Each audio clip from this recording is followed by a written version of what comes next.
versículo 8 diz assim: primeiramente dou graças ao meu Deus por Jesus Cristo acerca de vós todos, porque em todo o mundo é anunciada a vossa fé. Uma das características próprias das cartas de Paulo é esse momento de agradecimento a Deus, logo depois que ele faz as saudações. As cartas dele seguem um padrão muito semelhante. Ele faz uma apresentação pessoal, ele faz uma saudação, e aí ele faz um agradecimento, e depois ele diz alguma coisa que é necessária, tá?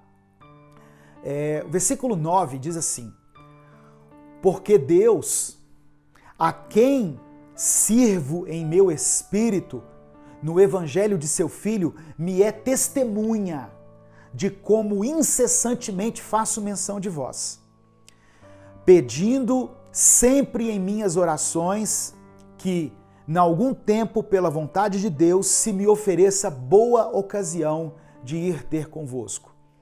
Então o apóstolo Paulo, ele evoca a Deus, ele chama a Deus como testemunha de quantas vezes ele fez menção dos cristãos romanos nas suas orações.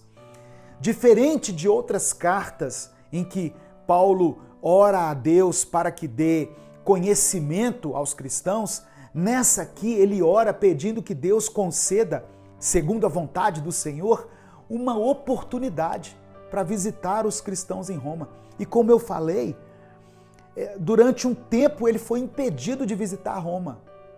E a minha conclusão é que Deus fez isso para que Paulo escrevesse essa carta aqui, que eu estou lendo e que nós estamos tentando entender, tentando compreender.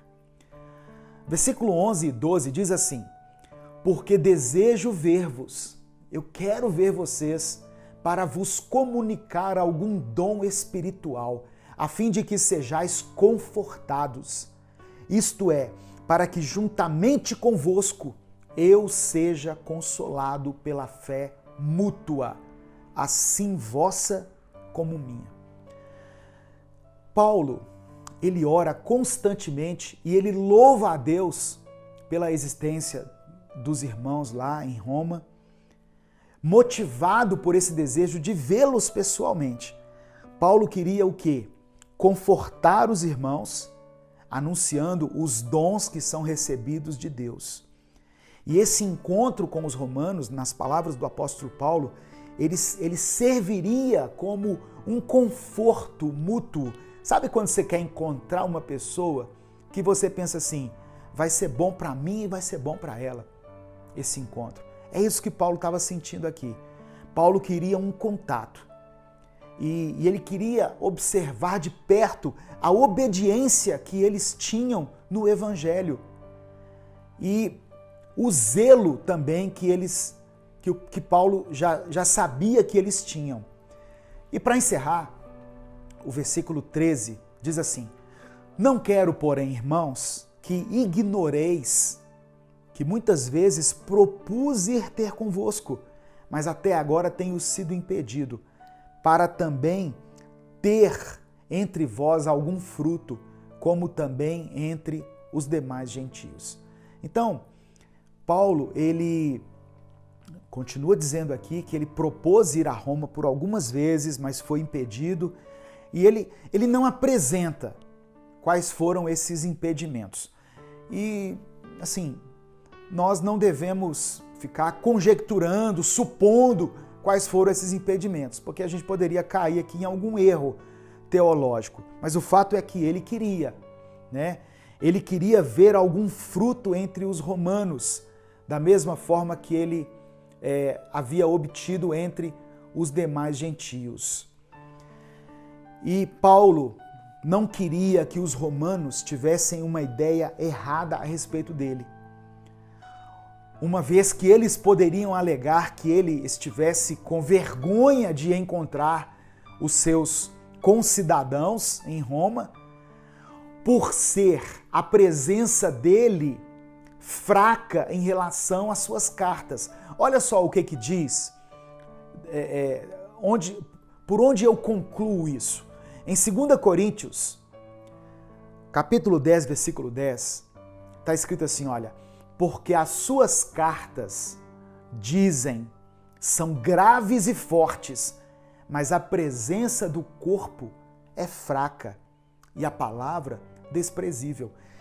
Você já teve alguma experiência assim de se encontrar com alguém que você só tinha ouvido ou visto na televisão e tal, e de repente você pensa assim, poxa vida, eu achava que fosse uma presença mais marcante, mais espirituosa. É isso que Paulo estava dizendo assim, estava dizendo aqui. Eu tenho receio de que quando vocês me vejam, vocês, sei lá, meio que se decepcionem, porque na palavra, quando eu escrevo, parece que eu sou forte, que eu sou veemente, mas quando vocês me veem, vocês vão ver que a minha presença, a presença do corpo é fraca. Alguns estudiosos deduzem aqui que Paulo era uma pessoa mais franzina, de baixa estatura. Eu estou supondo, tá? Eu estou falando aqui aquilo que foi fruto de pesquisa, mas não podemos afirmar nada. O fato é que ele tinha receio que os romanos tivessem uma ideia errada, errônea a seu respeito. Disse assim, não, Paulo vai vir aqui, uau, deve ser o cara que sobe no púlpito, que esbraveja, que prega, que faz, que acontece. Só que ele mesmo, o apóstolo Paulo diz na segunda carta aos Coríntios, a minha palavra é forte, mas a minha presença é fraca em relação às cartas. Então, apenas para introduzir, né, irmãos, esse estudo aqui na carta de Paulo aos Romanos, eu vou trazer a sequência desse estudo, nós vamos refletir em algumas coisas, sempre lembrando que esse é um conteúdo exclusivo para os membros do canal. Então, se você puder motivar alguém a se tornar membro também, estará apoiando o nosso ministério e nos ajudando a continuar produzindo esse conteúdo. Amém? Que Deus te abençoe. Eu quero orar por você nesse momento, diante desse ensinamento que nos foi dado aqui, né? Pedir ao Espírito Santo que consolide essas verdades no nosso coração e que nós possamos crescer a cada dia mais na graça e no conhecimento do Senhor. Pai amado e querido, eu coloco diante de Ti a vida desse irmão e dessa irmã. Obrigado, Deus, por tudo que o Teu Espírito nos ensina aqui, com a leitura, com a explanação, com o estudo da Tua Palavra. Nós somos gratos pelo Teu amor, pela Tua graça, pela Tua misericórdia. Obrigado pelos homens que o Senhor escolheu ao longo da história e que deram a vida pelo Evangelho e que não mediram esforços, que abriram mão de tudo que tinham em prol da propagação da Tua Palavra aqui na terra. E o apóstolo Paulo foi um desses homens. Que nós possamos não somente ouvir e aprender, mas possamos colocar em prática a sua humildade, o reconhecimento que ele tinha em relação à sua condição de servo e em relação à condição de soberania do Senhor. Eu oro por esse irmão, por essa irmã, supra todas as suas necessidades, abençoe a sua vida familiar, a sua vida profissional, as suas finanças, abençoe os seus relacionamentos, vá de encontro às necessidades dessa família, Pai. É o que nós te pedimos, em nome de Jesus. Amém e amém. Que Deus te abençoe. Até o nosso próximo encontro aqui, se Deus permitir. Amém.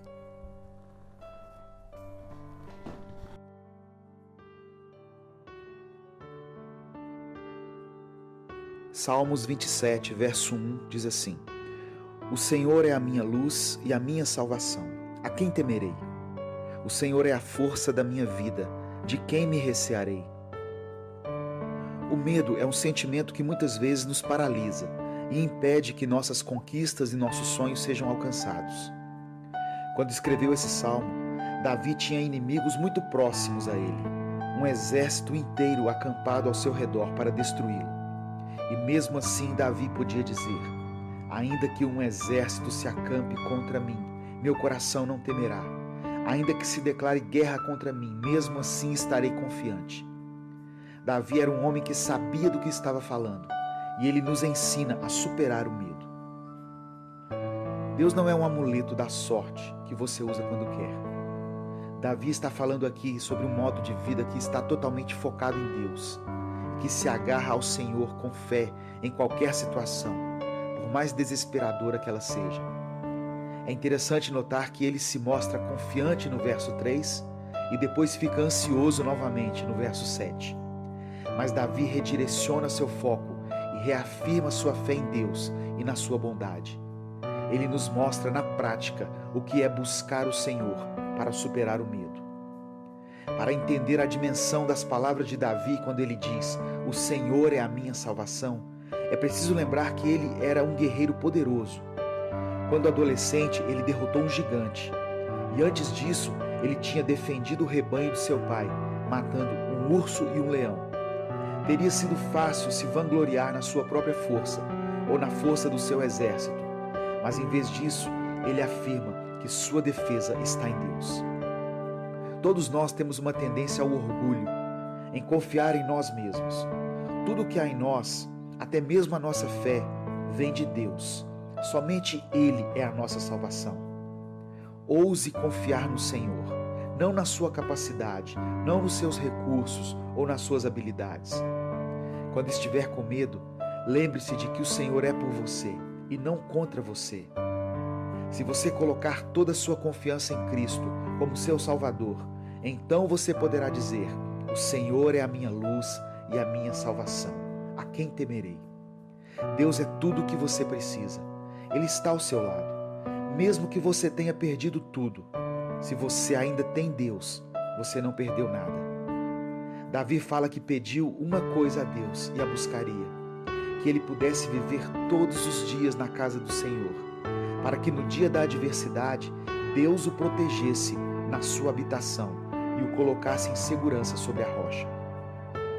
O rei não está apenas orando por uma solução para os seus problemas, mas ele pede uma experiência contínua com o próprio Deus, tanto naquele momento de dificuldade e para sempre depois disso.